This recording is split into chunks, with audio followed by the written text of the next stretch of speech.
भारत एक महान देश है। प्राचीन काल में यहाँ पर अनेक वेद, पुराण, महापुराण लिखे गए हैं। उन्हीं में से आज मैं देवी भागवत महापुराण से आपको एक कथा सुनाता हूँ, जिसे सुनकर आपका मन बहुत प्रसन्न होगा। सूत जी ऋषियों से बोले, भोजवंशी राजा सत्राजित द्वारका में सुखपूर्वक रहते थे। उनके द्वारा सदा सूर्य की आराधना की जाती थी। भगवान सूर्य ने सत्राजित की भक्ति से परम प्रसन्न होकर उन्हें संयमतक मणि नाम की एक मणि दी। जहाँ यह मणि रहती है वहाँ महामारी, दुर्भिक्षा एवं उत्पात संबंधी भय कभी नहीं आते। सत्राजित के एक भाई थे, उनका नाम था प्रसेन। एक बार वे उस मणि को गले में धारण करके घोड़े पर सवार हुए और शिकार खेलने के लिए वन की ओर निकल पड़े। उन्हें एक शेर ने देखा और घोड़े सहित मारकर मणि उनसे छीन ली। वहीं उस वन में रहने वाले जामवंत ने सिंह को मणि लिए हुए देखा तो उसने सिंह को अपनी गुफा के सामने मारकर मणि उससे छीन ली और अपने पुत्र को खेलने के लिए दे दी। कुछ समय बाद जब प्रसेन नहीं लौटे तब सत्राजित को बहुत दुख हुआ।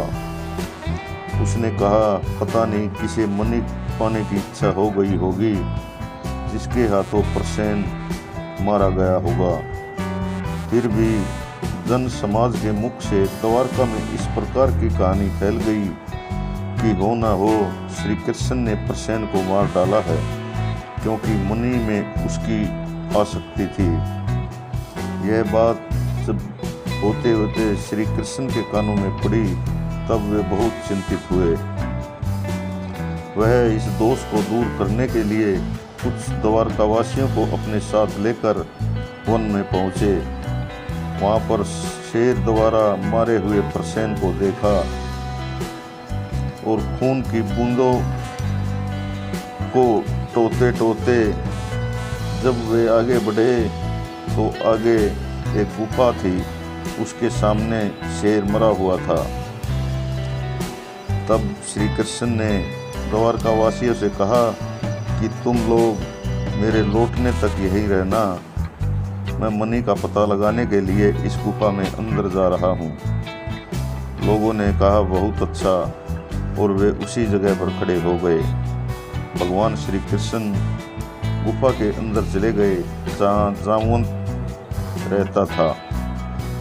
उन्होंने देखा कि एक बालक मणि हाथ में लिए हुए खेल रहा है।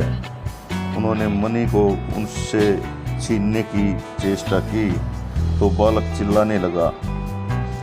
बालक के चिल्लाने की आवाज़ सुनकर तुरंत जामवंत वहाँ आ गया।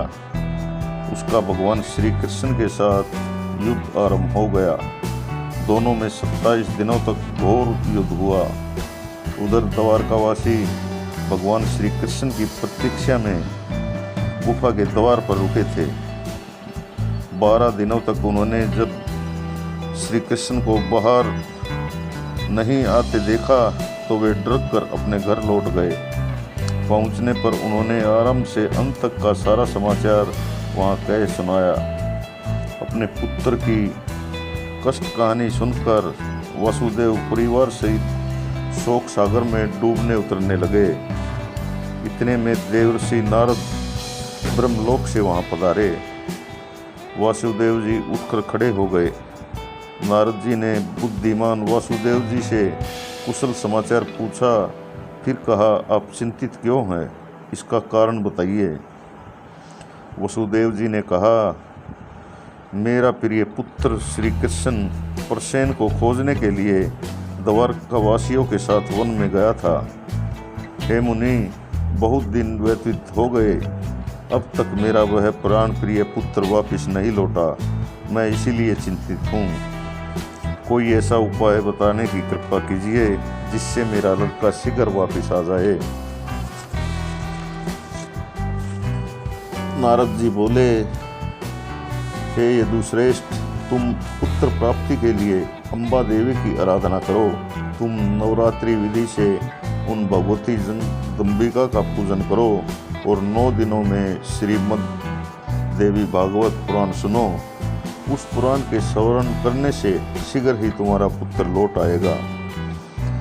वसुदेव जी ने जब यह कथन सुना तो वे प्रसन्न हो गए। उन्होंने शुभ दिन और शुभ नक्षत्र में वह कथा सुननी आरंभ की। 9वें दिन प्रसंग समाप्त हुआ। वसुदेव जी ने प्रसन्न होकर पुस्तक और कथावाचक की पूजा की। उसी समय भगवान श्री कृष्ण का जामवंत के साथ युद्ध चल रहा था। भगवान श्री कृष्ण के मुष्टि प्रहार से जामवंत घायल हो गया। तब उसने भगवान श्री कृष्ण के चरणों में मस्तक झुकाया और कहा, भगवान, मैं आपको पहचान गया हूँ। आप ही राघवेंद्र भगवान श्री राम हैं, जो अब श्री कृष्ण के रूप में पधारे हैं। मेरी उद्धरता को क्षमा करो। हे प्रभु, मैं सब तरह से आपका सेवक हूँ। आप आज्ञा देने की कृपा करें। जामवंत की बात सुनकर जगत प्रभु भगवान श्री कृष्ण ने कहा, हे जामवंत, हम मणि के लिए यहाँ तुम्हारी गुफा में आए हैं। फिर तो जामवंत ने आदरपूर्वक भगवान श्री कृष्ण की पूजा की और अपनी कन्या जाम्बवंती का विवाह उनके साथ कर दिया और मणि भी उन्हें सौंप दी। तब श्री कृष्ण ने जाम्बवती को पत्नी स्वरूप में स्वीकार करके मणि को गले में धारण किया और जामवंत से विदा लेकर वे द्वारका के लिए प्रसिद्ध हो गए। उसी दिन देवी भागवत की कथा समाप्त हुई। उदार बुद्धि वसुदेव ने ब्राह्मणों को भोजन कराकर उन्हें दक्षिणा से प्रसन्न किया। उसी समय भगवान श्री कृष्ण मुनि धारण किए हुए पत्नी के साथ वहां आ पहुंचे। श्री कृष्ण को वहां पधारे देखकर वसुदेव और जितने वहाँ लोग थे सबके आंखों में पानी आ गया। यह थी देवी भागवत महापुराण की एक प्रसिद्ध कथा, जिसे सुनकर मनुष्य का मन शुद्ध हो जाता है। जो इसे भक्ति भाव से पढ़ता अथवा सुनता है वह पूर्ण रूप से सुखी हो जाता है। धन्यवाद।